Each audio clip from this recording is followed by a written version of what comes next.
America की Iran पर मुसलसल छठे रोज़ बमबारी। इस बार शहरी इंफ्रास्ट्रक्चर को निशाना बनाया गया। अमरीकी फ़ज़ाइया के ईरान शहर एयरपोर्ट, बंदर अब्बास, बंदर खमीर, अहवाज़ और बुशहर में हमले। बंदर खमीर में 2 पुल तबाह, 1 शख्स जाँ बहक। ईरानी मीडिया के मुताबिक बंदर अब्बास में रिहायशी इमारत, कम्युनिकेशन टावर, रेलवे स्टेशन और पुल पर भी हमला। 9 अफराद ज़ख्मी। बंदर अब्बास के मुख्तलिफ इलाकों में बिजली की फराहमी भी मुअत्तल। अमरीकी मीडिया के मुताबिक अमरीकी फ़ौज का खलीज फ़ारस में सुपर टैंकर पर भी हमला। अमरीकी सेंट्रल कमांड का कहना है कि कार्रवाइयों का मकसद ईरानी फ़ौजी सलाहियतें मज़ीद कमज़ोर करना है। ईरानी फ़ौज ने खबरदार किया है कि अमरीका ने ईरानी तनसीबात पर हमले किए तो ख़ित्ते में अमरीकी तनसीबात को सफ़ाए हस्ती से मिटा देंगे।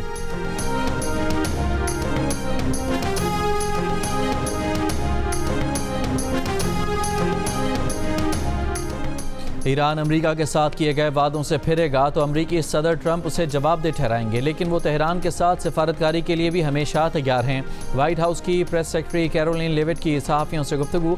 कहा, ईरानियों ने सदर ट्रंप पर वाज़ेह किया है कि वो अब भी मुआहदा चाहते हैं, इनसे बातचीत कर रहे हैं, लेकिन ईरान ने आबना हुर्मुज़ में तजारती बहरी जहाज़ों पर फायरिंग की तो खुमियाजा भुगतेगा।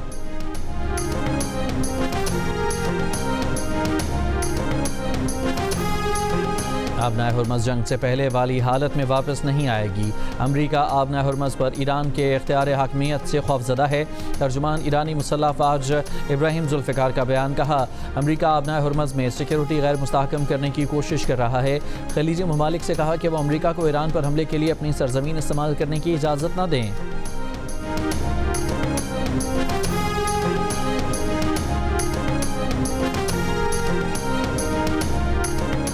कतर ने किसी पड़ोसी के खिलाफ कार्रवाई की ना ही करेगा। कतर ने ईरान के खिलाफ फौजी कार्रवाई में शिरकत पर आमादगी से मुतालिक खबरों को प्रोपेगेंडा करार देकर मुस्तरद कर दिया। कतर के इंटरनेशनल मीडिया ऑफिस ने कहा है कि ऐसे इल्ज़ामात कतर को इस तनाज़े में घसीटने की कोशिशें और इनका मकसद ये है कि मसालिहतकार की हैसियत से कतर के मरकज़ी किरदार को नुकसान पहुँचाया जाए और खित्ते को मज़ीद खल्फ़शार की जानिब धकेला जाए।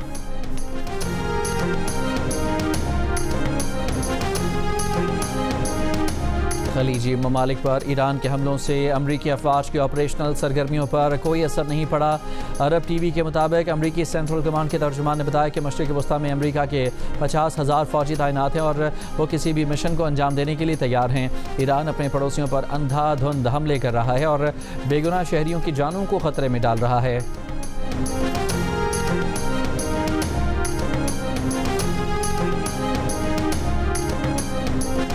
गिलगित बल्तिस्तान असम्बली ने GB को पाकिस्तान को अबूरी सूबा बनाने की करारदाद मुत्तफ़क़ा तौर पर मंजूर कर ली। गिलगित बल्तिस्तान को पाकिस्तान की कौमी असम्बली और सेनेट में नुमाइंदगी देने का भी मुतालबा। पाकिस्तान के तमाम आइनी इदारों में नुमाइंदगी देने का भी मुतालबा। करारदाद में कहा गया है कि गिलगित बल्तिस्तान के अबूरी सूबा बनने से मुस्तक़बिल में मसला कश्मीर के लिए इस्तिस्वाब राय पर असर नहीं पड़ना चाहिए। करारदाद में मुतालबा किया गया कि पाकिस्तान की वफाकी हुकूमत गिलगित बल्तिस्तान को सूबा बनाने की करारदाद नाफिज करने के लिए आइनी और इंतज़ामी इक़दाम करे। करारदाद पर वज़ीर आला अपोजिशन लीडर के दस्तखत। असम्बली में पाक फ़ौज के शोहदा के हक़ में भी करारदाद मुत्तफ़क़ा तौर पर मंजूर। मौलाना फजलुर रहमान के बयान की मज़म्मत।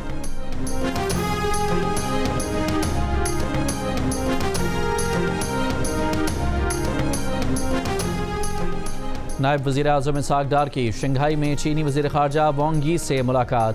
दफ्तर ख़ारजा के मुताबिक पाकिस्तान और चीन का CPEC 2.0 तजारत सरमायाकारी में मज़ीद ताउन बढ़ाने पर इत्तफ़ाक़। पाकिस्तान और चीन का डिजिटल मईशत और मसनूई ज़हानत में ताउन मज़ीद बढ़ाने का फ़ैसला। इसहाक़ डार और वांग यी ने ख़ित्ते और आलमी सूरत हाल पर तबादला ख्याल किया। मुलाकात में बाहमी दिलचस्पी के अमूर पर करीबी राबता बरकरार रखने के आज़म का इज़हार। पाकिस्तान ने world artificial intelligence cooperation organisation के क़याम के मुआहदे पर भी दस्तखत कर दिए। नायब वज़ीर आज़म इसहाक़ डार ने मुआहदे पर शंघाई में दस्तखत किए।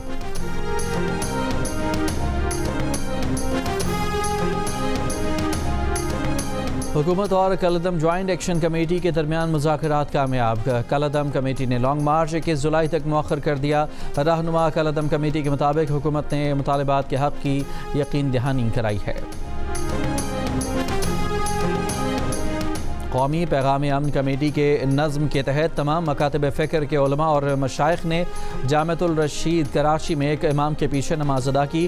कोऑर्डिनेटर कौमी पैगाम अमन कमेटी हुकूमत पाकिस्तान और चेयरमैन पाकिस्तान उलमा कौंसिल हाफिज़ ताहिर अशरफी ने कहा कि इंतहा पसंदी, दहशतगर्दी और फ़िरका वाराना तशद्दुद के खात्मे के लिए मुल्क में वहदत और इत्तेहाद के लिए ये एक ताज़ा हवा का झोंका है जो पूरी कौम को पैगाम दे रहा है कि इस्लाम की सरबुलंदी और पाकिस्तान की सलामती और इस्तेहकाम के लिए हम सब एक हैं और इंशाअल्लाह इस तरह के मनाज़िर अब कौम देखती रहेगी।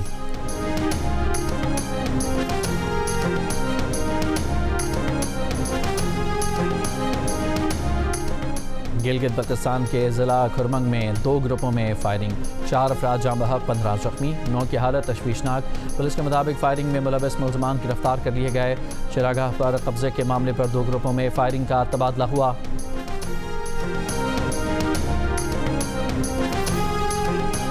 रहीम यार खान में शौहर से झगड़े पर खातून ने 4 बच्चों समेत नहर में छलांग लगा दी। 2 बच्चों की लाशें निकाल ली गईं, 2 की तलाश जारी। खातून को बचा लिया गया। रेस्क्यू हुकाम का कहना है कि अंधेरे के बायस रेस्क्यू ऑपरेशन रोक दिया गया है, सुबह दोबारा शुरू किया जाएगा। पुलिस का कहना है कि खातून ने कपड़े ना लेकर देने पर गुस्से में बच्चों समेत नहर में छलांग लगा दी थी।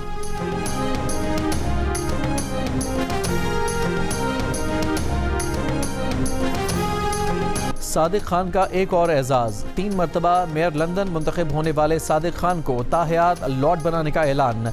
वज़ीर आज़म सर केयर स्टारमर ने नए लॉर्ड्स के नामों का ऐलान कर दिया। सादिक खान का नाम भी शामिल। डाउनिंग स्ट्रीट के मुताबिक शार चार्ल्स ने नए नामजद शख्सियात को लॉर्डशिप देने की मंजूरी देने की ख्वाहिश का इजहार किया है।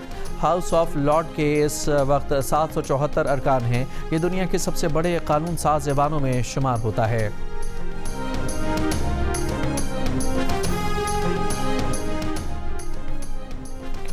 देरुल बला पर इसराइली हमले में अल-क़स्साम ब्रिगेड के commander sniper unit Omar Ahmed Abu Qasim, उनकी अहलिया आसमा और 6 साला बेटी हबीबा शहीद हो गए।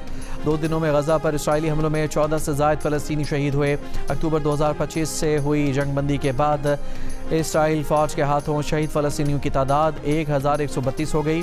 3500 से ज़ायद फ़लस्तीनी इसी मुद्दत में इसराइली गोलियों और बम धमाकों का शिकार होकर ज़ख्मी हुए।